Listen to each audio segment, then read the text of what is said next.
Hi everyone, my name is Avery Hildenbrand and I am a junior here at Coastal Carolina University and I am studying marine science. And for my persuasion topic, I chose something that combines compassion with responsibility. And before I explain what my topic is, I would like the audience to think about this statement, that blood donation does save lives, but what if you giving your own blood puts you at risk? And I'm not saying giving blood is a bad thing to do because I think a lot of people should do it. But if you are not healthy enough to do it, you should not. And my topic is about giving blood while having an eating disorder. And this is something that I heavily relate to because I had an eating disorder and I have had to give blood and I've had blood given to me because of this. And so I want to start off with saying for individuals struggling with eating disorders, donating blood is not for you. It is totally not safe for your body nor the person who is receiving your blood. And it should be thought of really carefully and very responsibly not to do it. Every 2 seconds in America, someone needs blood, and giving blood can help people, whether it's with surgeries or cancer treatments, trauma care, or patients with chronic illnesses. But if you have an eating disorder and you are anemic, then you should not give blood. And what I'm about to show right here is what anemia is. And this is what I actually have. And it's basically a loss of iron deficiency. And common causes of this is fast heartbeat, headaches, which I always have, unfortunately, brittle nails, extreme fatigue and weakness, dizziness and lightheadedness. Like when I stand up, sometimes I'll stand up too quickly and it just feels like the whole room is just spinning and I just can't even see straight. It's horrible. Also that there's shortness of breath and not enough food intake, like not having enough red meat, which is something that my doctors have always told me, is you're not eating enough red meat. You need to have more spinach, and that all has iron in it, which I thankfully lack, which is not really great. And right here, I have a picture of normal blood cells, which you can see there's a lot of them and it all is clumped together, which is how your blood is supposed to look. And the one next to it is one with anemia, where there's very less red blood cells, and the white blood cells actually are pretty equivalent to the red blood cells, which is not healthy. And if you are giving blood that looks like that, it's not going to be helpful to anyone in the surgeries or someone who needs it for cancer treatments. Like, it's just going to worsen it's just going to worsen everything for the patient and for you and your effects on how this is making you already feel. And now I want to get a little personal, but my sophomore year of high school, I had an eating disorder, and I'd like to think that I'm a very kind-hearted person, and I always donated blood. It was just something that I always loved to do.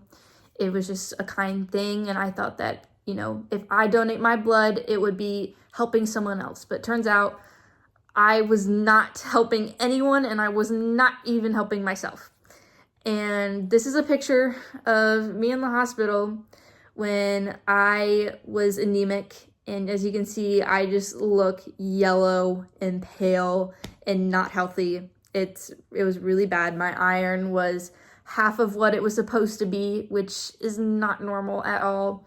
And then you can also see another one, and that's my other photo of me looking like half dead, and I'm getting iron and blood infused. And you can just see it was a heck of a day for me. But what I want to say is when I had my eating disorder, I was working out constantly because I did not like how my body looked. And it's a problem in America, definitely, like body dysphoria and stuff like that. but I'm not going to get too much into that topic since my topic is about giving blood with eating disorders. But I worked out in my basement without eating anything, and I passed out. My mom rushed me to the hospital, and she was like, something's not right with my daughter. Like, she's so lethargic. Like, she just passed out doing a workout.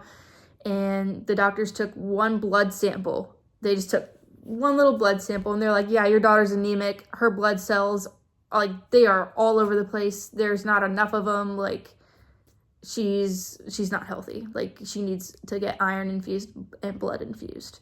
So what I'm trying to say to everyone is, if you aren't healthy enough to give blood, you should not give blood. Because not only does it affect you, but it's going to affect the other person that is receiving that blood. And I hate to say, like, oh, you shouldn't give blood, but if you are not eligible to give blood, you should not give blood, because that's the last thing that you need to do. And according to the American Red Cross and the U.S. Department of Health and Humane Services, that you have to be good in health and feeling well in order to give blood, which is something I did not do. And I don't want other people to make that mistake of doing that.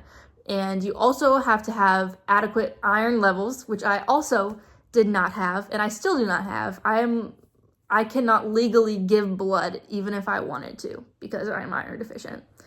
And you also have to be free from conditions that could compromise the safety of the blood supply, which means, like, you can't also, like, you know, be sick. You can't have a cold. You can't have anemia. Like, you can't have an eating disorder, because that's going to affect the blood that they give to a patient. And it's not something that is worth anyone's time.